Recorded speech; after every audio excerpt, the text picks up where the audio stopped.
کاوش پلاس. Russia's war in Ukraine has reawakened interest in Switzerland's concrete nuclear fallout shelters, built during the Cold War with enough space to shelter everyone in the country. Since the 1960s, every Swiss municipality has had to build nuclear bunkers for their residents. I think this shelter makes sense, Marie-Claude says. We remember the problems that occurred at Fukushima because there was a time when the federal chambers wanted to remove shelters. But then Fukushima happened. We realised that there are nuclear power plants in Switzerland and in Europe. So yes, this is useful. So as global tensions continue to escalate and Russian forces once again target a nuclear research facility in Ukraine, many in the U.S. and throughout the world are growing more and more anxious over the idea of nuclear war. So I took a trip down to Texas to visit one of the companies building underground bunkers to help give people protection from global catastrophes. Watch. There's definitely been an uptick in sales. Typically this time of year is really kind of slow, more of the slow time of year from Thanksgiving on through about the 1st of April. In a time frame when I would have had 60 or so phone calls, I've fielded a little over 3,000.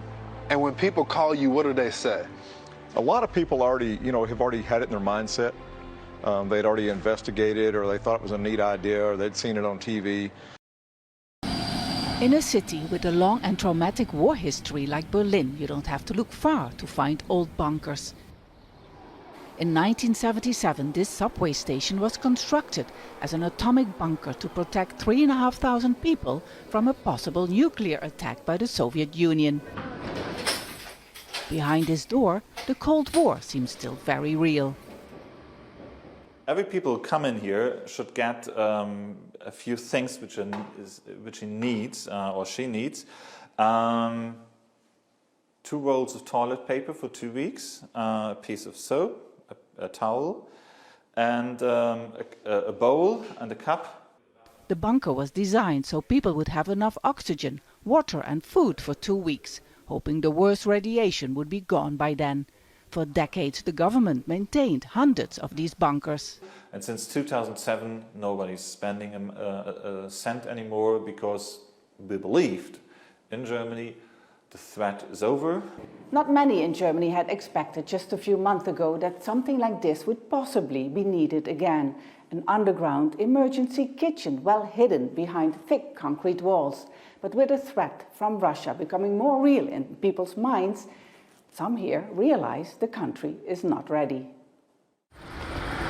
Not only have old bunkers been neglected, many have been sold and found new destinations, like this one, which now is a museum for Asian art.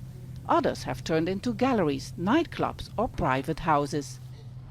The nearly 600 bunkers the government still owns are not ready for use, according to military experts. Even in the heat of the Cold War, Berlin could only protect 27,500 people in its bunkers on a population of 2.1 million.